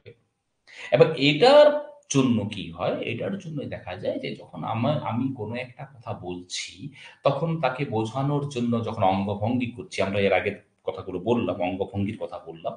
যখন আমি একই কথার পুনরাবৃত্তি করছি, হয়তো ভুলে গেছি। যখন কোনো একটা শব্দ ব্যবহার করা হয়েছে, সেই শব্দের মানে আমি বুঝতে পারছি না। এই সমস্তগুলো এই গ্রহণমূলক অসঙ্গতির মধ্যে রয়েছে। দেখা গেল একটা কথা কেউ আমাকে বলল, কিন্তু আমি সবটা বুঝলাম, কিন্তু পার্টিকুলার একটা শব্দের মানে বুঝলাম না। তো তখন সেখানে কি হলো? তখন সেখানে দেখা গেল যে আমি তার মানে ওর অর্থটাকে অনুধাবন করতে পারলাম না, গ্রহণ করতে পারলাম না। ফলে এটা ভাষা শিক্ষার ক্ষেত্রে বা ভাষার অসঙ্গতির মধ্যে পড়ে। ভাষার এই অসঙ্গতির মধ্যে আমরা যদি দেখি, তাহলে এই যে প্রকাশমূলক অসঙ্গতি যেটাকে আমরা বললাম, সেটাকে আমরা একটু ডিটেইলস এ যদি দেখি, তাহলে পরে আমি যে কথাগুলো বললাম সেই বিষয়গুলো এর মধ্যে পড়বে। সেগুলো আমি আলোচনা করে দিলাম। এই যে কোনো বিষয় আছে সেটাকে আমি ঠিকঠাকভাবে আমি বলতে পারব না, প্রকাশ করতে পারব না। বড় কোনো একটা বাক্য তাকে আমি যদি গ্রহণ করতে না পারি, তাহলে সেটাকে আমি নিজে আবার পুনরায় ব্যবহার করতে পারব না। আমার মধ্যে যে ধারণাটা তৈরি হলো, যে কনসেপ্টটা আমার মধ্যে হলো, সেই কনসেপ্টটাকে আমি ঠিকভাবে শব্দ দিয়ে তাকে প্রকাশ করতে পারবো না। গল্প আমি এটা পড়লাম, কিন্তু যদি আমি তাকে বলতে যাই বা আমি লিখতে চাই, তাহলে সেক্ষেত্রে একটা সমস্যা তৈরি করবে। কথা যখন আমরা বলবো, বারবার আমরা অনেক ধরনের ভুল শব্দ সেখানে ব্যবহার করব। আর ব্যাকরণগত ভুলের কথা বললাম, তাই না? তাহলে ব্যাকরণ ঘটিত যে সমস্ত ভুলগুলো, সেই সমস্ত ব্যাকরণ ঘটিত ভুলগুলো আমরা বারবার করব। যদিও কথা বলার ক্ষেত্রে আমরা ব্যাকরণকে আমরা হয়তো খুব একটা মান্যতা দিই না। কিন্তু খেয়াল করে দেখো যে আসলে কি দিই না? দিই। আমরা কারককে দিই না, সমাজকে দিই না। কিন্তু আমরা পুরুষ অনুযায়ী ক্রিয়াপদটাকে তো প্রাধান্য দিই। আমি খাই, সে খায়, তুমি খাও হবে। কিন্তু যদি বলি আমি খাই, সে খাও, তুমি খাই, যদি এরকম করি তাহলে পরে সাধারণভাবেই সবাই বুঝতে পারবে যে আমি বহুল বলছি। ফলে সেখানেও ব্যাকরণ ব্যাপারটা রয়ে যায়।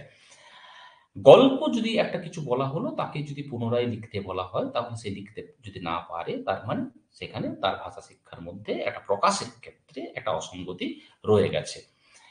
আমরা গ্রহণের ক্ষেত্রে যদি আমরা বলি, তাহলে পরে এই গ্রহণমূলক অসঙ্গতির ক্ষেত্রেও আমরা এই বিষয়গুলো আমরা দেখতে পাবো।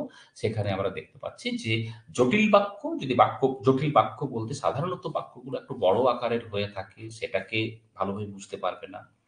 বয়সের তুলনায় ভাষার দক্ষতাটা অনেক কম হবে। যে যত তার বয়স, ভাষার যে ধরনের প্রকাশ তার করা উচিত ছিল সেটা সে করতে পারবে না। মৌখিক এবং লিখিত যে নির্দেশগুলো থাকবে সেগুলোকে অনুসরণ করতে পারবে না। আমরা একটু আগেই আলোচনা করছিলাম। আর গল্প বা কোনো রচনার মূল বক্তব্যটা বুঝে উঠতে না পারা। ওই যে আমরা সারসংক্ষেপের কথা বলছিলাম যে কোনো একটা বিষয় আছে, সেই বিষয়টার যদি সারসংক্ষেপটা আমি বুঝে যাই, তাহলে আমার মুখস্থ করার দরকার হবে না। আমি নিজে থেকেই করতে পারবো। এবং বহু ক্ষেত্রে শব্দের অর্থ আমরা বুঝতে না পারা। এইগুলো গ্রহণমূলক সম্পদের ক্ষেত্রে। কারণ আমি শব্দের অর্থটা বুঝবো, তবে তো আমি সেই রচনার মূল বক্তব্যটা বুঝতে পারবো। আমি মূল বক্তব্যটা বুঝতে পারবো, তবে তো আমি সেইটাকে আমি লিখিত বা এই যে মৌখিক নির্দেশ সেটাকে বুঝতে পারবো। ফলে বয়স অনুযায়ী আমার তার প্রকাশভঙ্গি থাকবে এবং সেটা যদি ঘটে যায় তাহলে জটিল বাক্য যেগুলো থাকবে সেগুলো আমরা ঠিকঠাকভাবে বুঝতে পারবো। মোটামুটি এই হচ্ছে বিষয়। এর আবার অনেক কিছু বিষয় আছে। আমরা নেক্সট ক্লাসে সেই জায়গাগুলো আলোচনা করব। আজকে আর এই জায়গাগুলো আলোচনা করছি না। যদি তোমাদের কারো কোনো প্রশ্ন থাকে তাহলে এখন আমাকে একটা প্রশ্ন আ করতে পারো। কারো যদি কোনো বক্তব্য থাকে সেটাও বলতে পারো। আজকে আর ওই অংশটাতে কোনো আলোচনা আমরা করছি না এখন।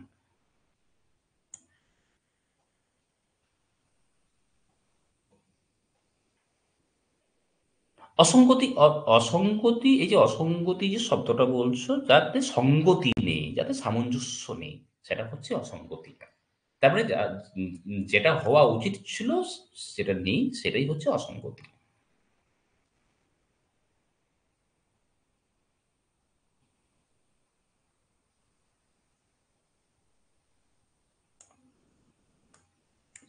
কেউ কিছু বলতে চাইছো কি? কারো কোনো প্রশ্ন আছে?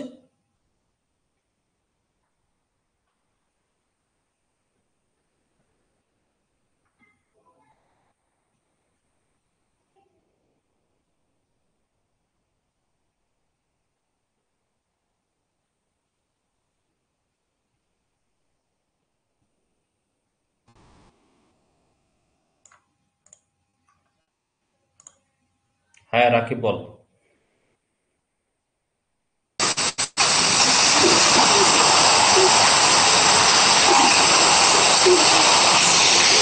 রাকিব, কিছু বলতে চাইছো?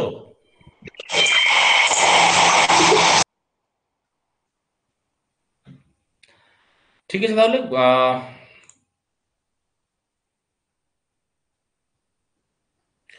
বুক লিস্ট সমস্ত সমস্ত সাবজেক্ট টিচার যারা আছেন তারা নিশ্চিতভাবে এটা তোমাদেরকে বলে দেবেন যে কোন কোন বই ফলো করতে হবে। এটা প্রত্যেক স্যারই বলে দেবেন। আর হ্যাঁ, যা যা পড়ানো হবে সবই তনুশ্রী জিজ্ঞেস করছে যে পিডিএফ পাওয়া যাবে কিনা? সমস্ত পিডিএফ পাওয়া যাবে। সমস্ত ক্লাসের রেকর্ডিং ক্লাস অ্যাপ থেকে পেয়ে যাবে। প্রত্যেকটা সাবজেক্টের জন্য আলাদা, আলাদা করে ফোল্ডার থাকবে। নোটসের জন্য আলাদা ফোল্ডার, ক্লাস রেকর্ডের জন্য আলাদা ফোল্ডার। সব থাকবে।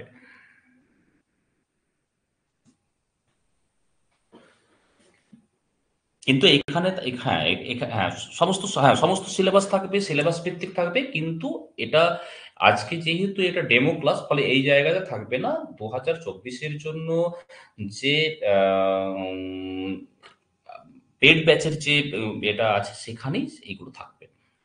যদি এখন যে ডেমো ক্লাস সেটা হচ্ছে যে কোন ধরনের কিভাবে আমরা ক্লাস প্রোভাইড করব, কি ধরনের নোটস থাকবে বা কি ধরনের পিডিএফ থাকবে, এই সমস্ত বিষয়গুলো সকলকে জানানো। তার কারণ হচ্ছে ধোঁয়াশায় রেখে আমরা কোনো কিছু করতে চাইছি না।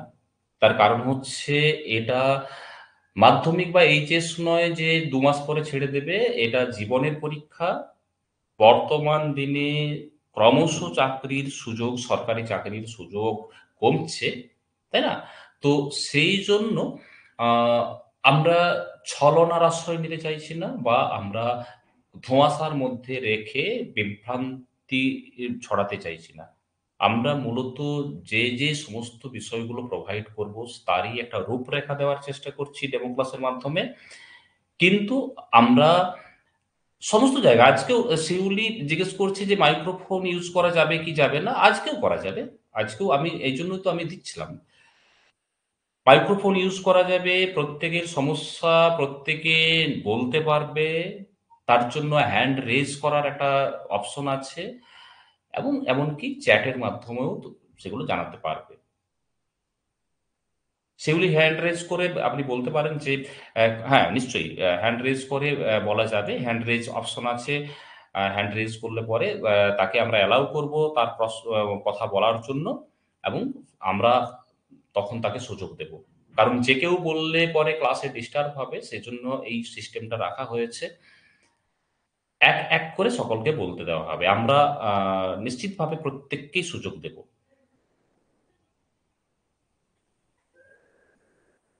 না কেন রাকিব, করা যাবে, হ্যান্ড রেজ করতে হবে। হ্যাঁ, এই যে একটা হ্যান্ড রেজ হয়েছে শফিকুল ইসলাম এবং রাকিব দুজনেরই হয়েছে। হ্যাঁ, রাকিবকে আমি আগেও সুযোগ দিয়েছিলাম। রাকিব উম, এখন বলা যাক। হ্যালো। রাকিব ইসলাম রাকিব একটু সাউন্ডটা একটু সাউন্ডটা কমিয়ে দিতে হবে।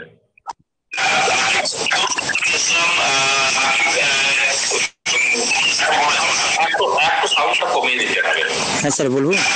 হ্যাঁ, হ্যাঁ, নিশ্চয়ই। স্যার বলছিলাম যে একটু সাউন্ডটা কমিয়ে দিতে হবে। হ্যাঁ স্যার, বলুন।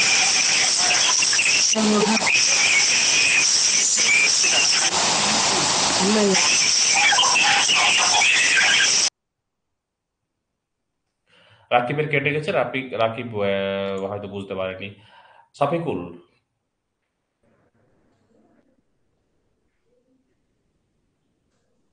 সাফিকুল কিছু বলতে চাইছিলে? হ্যালো। হ্যাঁ, শুনতে পাচ্ছি। কিছু বলার ছিল কি? হ্যালো স্যার, বলছি আমি ডিএড করেছি কিন্তু আমার গ্র্যাজুয়েশন নয়, তাই এই ব্যাচে ভর্তি হয়ে। হ্যালো হ্যাঁ, শুনতে পাচ্ছি। স্যার, বলছি আমার ডিএড করা আছে কিন্তু হুম। গ্র্যাজুয়েশন নাই, তো আমি কি ব্যাচে ভর্তি হয়ে প্রিপারেশন নিতে পারবো? গ্র্যাজুয়েশনের তো কিছু দরকার নেই। এইচএস হলেই তো হবে। এইচএসে 50% থাকলেই তো অ্যাপ্লাই করা যাবে। প্রাইমারি টেটে বসার জন্য গ্র্যাজুয়েশন তো দরকার নেই। স্যার, গ্র্যাজুয়েশনের কোনো বিষয় আসে না না ইন্টারভিউ? না, না, না, এইচএস হলেই হবে। আচ্ছা আচ্ছা, ওকে স্যার। আচ্ছা। ইসমাইল,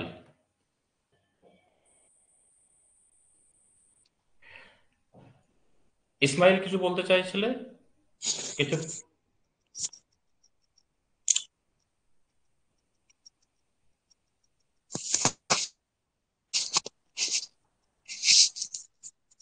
ইসমাইল বুঝতে পারছি না হয়তো।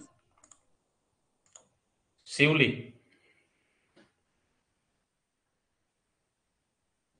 শিউলি কিছু বলতে চাইছিলে?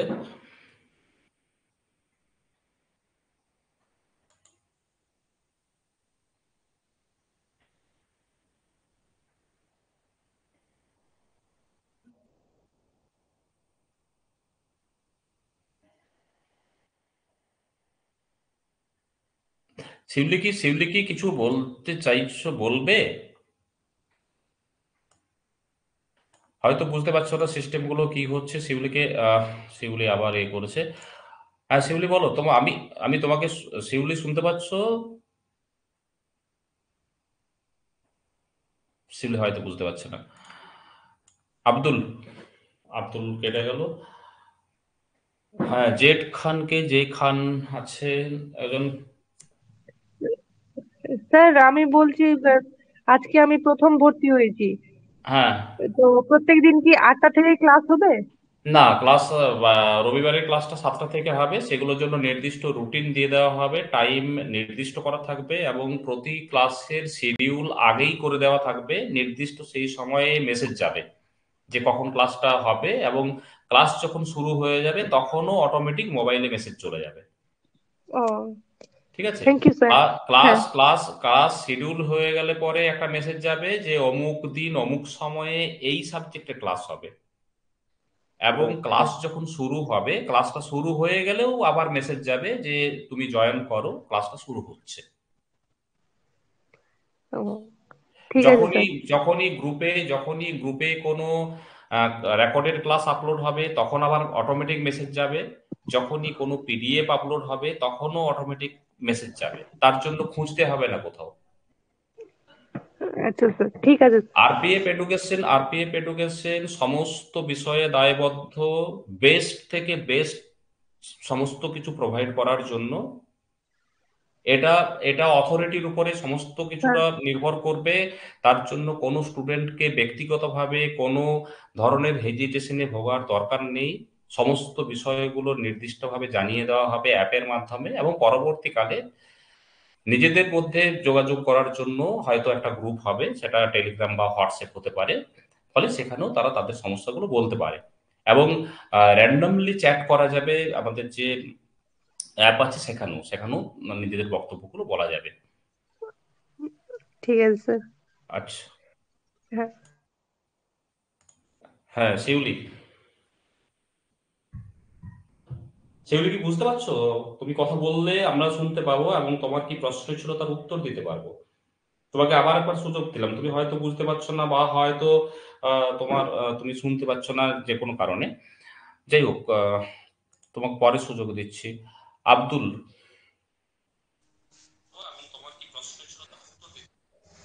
তোমাকে আবার একবার সুযোগ দিলাম, তুমি হয়তো বুঝতে পারছো না, বা হয়তো তুমি শুনতে পাচ্ছ না যে কোনো কারণে। যাই হোক, তোমাকে পরে সুযোগ দিচ্ছি। আব্দুল, হ্যাঁ স্যার, আমি বলছিলাম আমাদের যে হ্যালো। হ্যাঁ শুনতে পাচ্ছি, বলো। তো স্যার আমাদের আমাদের যে ক্লাসটা হলো, মানে আমাদের সিলেবাসের আপনার মানে যে অনুযায়ী হলো স্যার, সিলেবাসের কোন জায়গাটা একটু যদি মানে সিলেবাসটা এটা দিয়ে। বাংলা প্যাডাগোগিতে, বাংলার যে প্যাডাগোগি চ্যাপ্টার আছে সেখানে একটু ভেতরের দিকের অংশ, এটা প্রথমের দিকে নেই এটা। আচ্ছা সিলেবাসের আপনার ঠিক আছে মানে যে অনুযায়ী হলো স্যার, আচ্ছা, সিলেবাস কোন জায়গাটা একটু যদি মানে সিলেবাস। আর কারো কিছু প্রশ্ন আছে?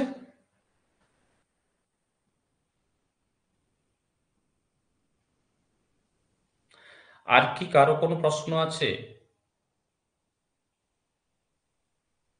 ও আচ্ছা, সকলের জন্য হোয়াটসঅ্যাপে গ্রুপ হয়ে গেছে, সেখানে যদি কোনো প্রশ্ন থাকে তাহলে সেখানেও করা যাবে। আর বাকি যে আমাদের যে অ্যাপে যে চ্যাটের যে সমস্ত সুযোগগুলো আছে সেগুলোও আছে। কিন্তু আমি আবারও বলছি যে আমরা দায়বদ্ধ ভীষণভাবে যে কোনো বিষয়টার উপরে নির্দিষ্টভাবে একেবারে বিজ্ঞান ভিত্তিক নোটস এবং ক্লাস দেওয়ার জন্য, এবং প্রত্যেকের প্রত্যেকটি সমস্যা সমাধানের জন্য। ডেমো ক্লাসগুলো শুধুমাত্র আমাদের রূপরেখা যে বিষয়টা আছে সেটা জানানোর জন্যই। এটা কিন্তু অনেকে মনে হতে পারে যে এটা অ্যাড, এটা কিন্তু মোটেই অ্যাড নয়। তার কারণ হচ্ছে অ্যাড দেওয়ার জায়গা অন্য জায়গাতে আছে। আজকে যে ক্লাস হলো এই ক্লাসগুলোর চেয়ে বেটার ক্লাস হবে, এটা নিশ্চয়তা দিতে পারি। কারো যদি কোনো প্রশ্ন না থাকে তাহলে ক্লাসটা শেষ করি এরপরে। তার কারণ হচ্ছে যে নেক্সট দিন বাকি কথা হবে, সকলের সাথে দেখা হবে। কারো কোনো প্রশ্ন আছে?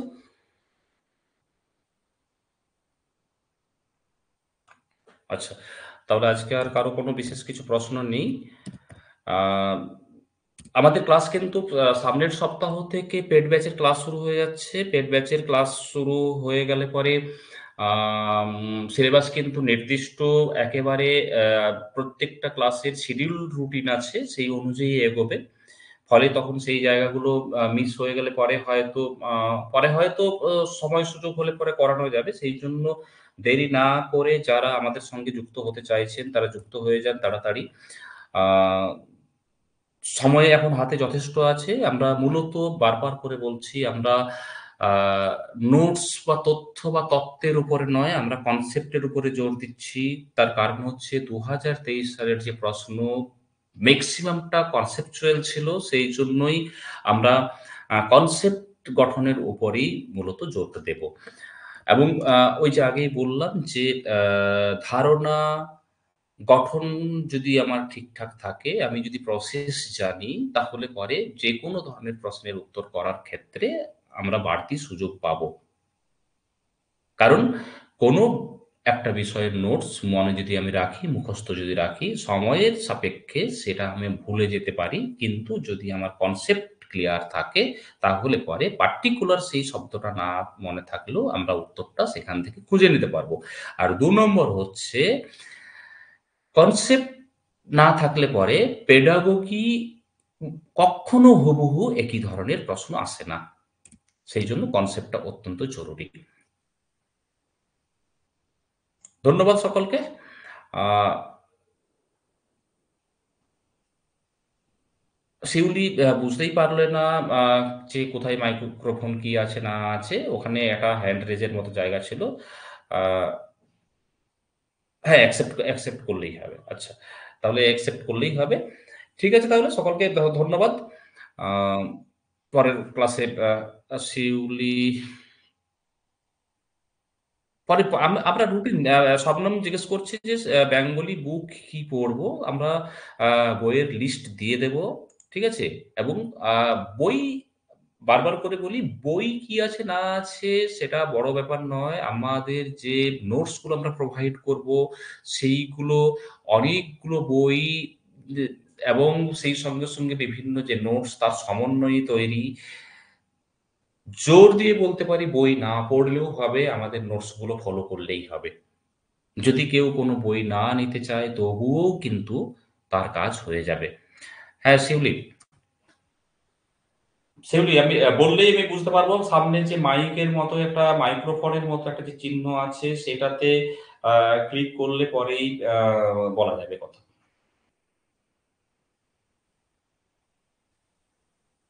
না, শিউলি এখনো বুঝতে পারেনি, ও অন করতে পারেনি।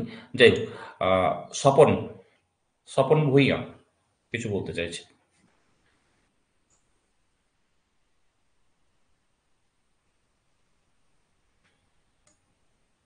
মাইক্রোফোনের মতো যে অংশটা আছে সেটাতে ক্লিক করলে পরেই কথা বলা যাবে। আমি স্বপনকে কিন্তু অ্যালাউ করে দিয়েছি, বোধহয় স্বপন নেই এই মুহূর্তে।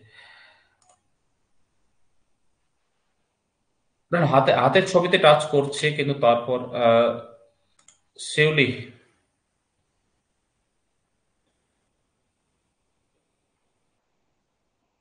না শিউলি হয়তো বুঝতে পারছেন। হাতের মতো যে ছবি আছে সেটাতে টাচ করলেই বোঝা যাবে, তাহলেই বলা যাবে। স্বপন, স্বপন ভূঁইয়া, হাতের মতো যে ছবিটা আছে তাতে টাচ করলেই হবে।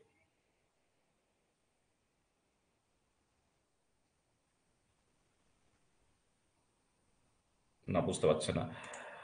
রিপন,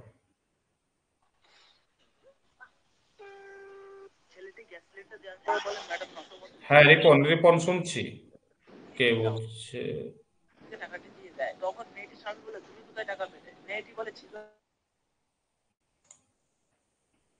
শিউলি, শিউলি, যাই হোক, হয়তো বুঝতে পারছে না। হ্যাঁ, হাতের মতো যে এটা আছে সেখানে টাচ করে বলতে হবে। কিছুক্ষণ আগে তো সাউন্ড একটা আসছিল, বুঝতে পারছেন?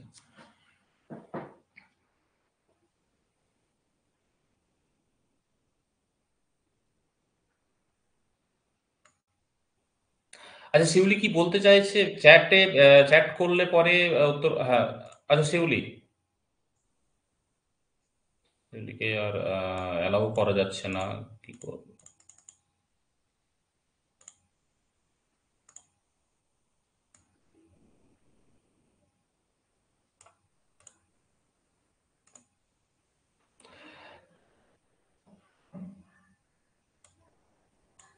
শিউলি কিছু বলতে চাইছে বোধহয়। আচ্ছা তুমি লিখে লিখে বলতে পারো, লিখে যখন তুমি বুঝতে পারছো না, হাতের মতো যে অংশটা আছে তাতে টাচ করলেই হবে, কিন্তু যেহেতু বুঝতে পারছো না তুমি লিখে বললেও আমরা বুঝতে পারবো।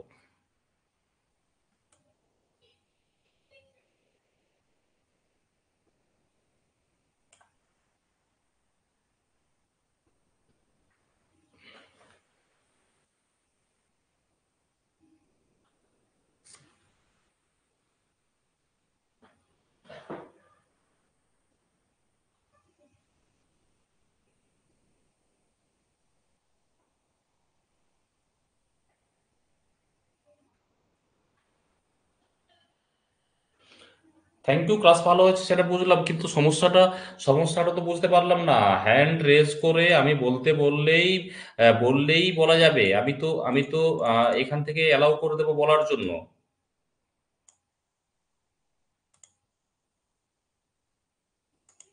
এই মুহূর্তে হ্যান্ড রেজ করলেও আর অ্যালাউ করা যাচ্ছে না, বুঝতে পারছি না কেন।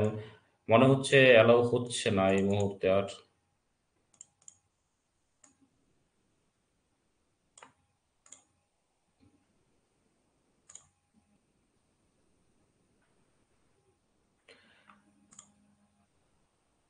এখন এখন আর হ্যান্ড রেজ করলেও আর এখন অ্যালাউ করা যাচ্ছে না, কিছু একটা হয়তো যে কোনো কারণে হয়তো একটা সমস্যা হচ্ছে।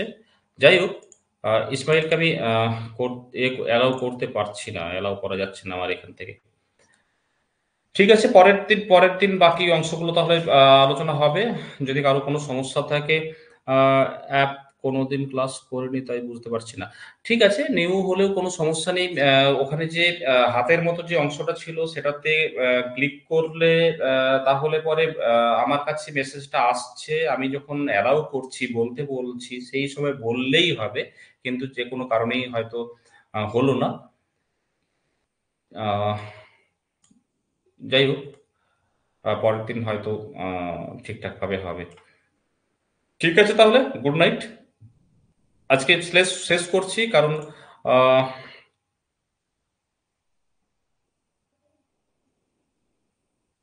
শুভরাত্রি।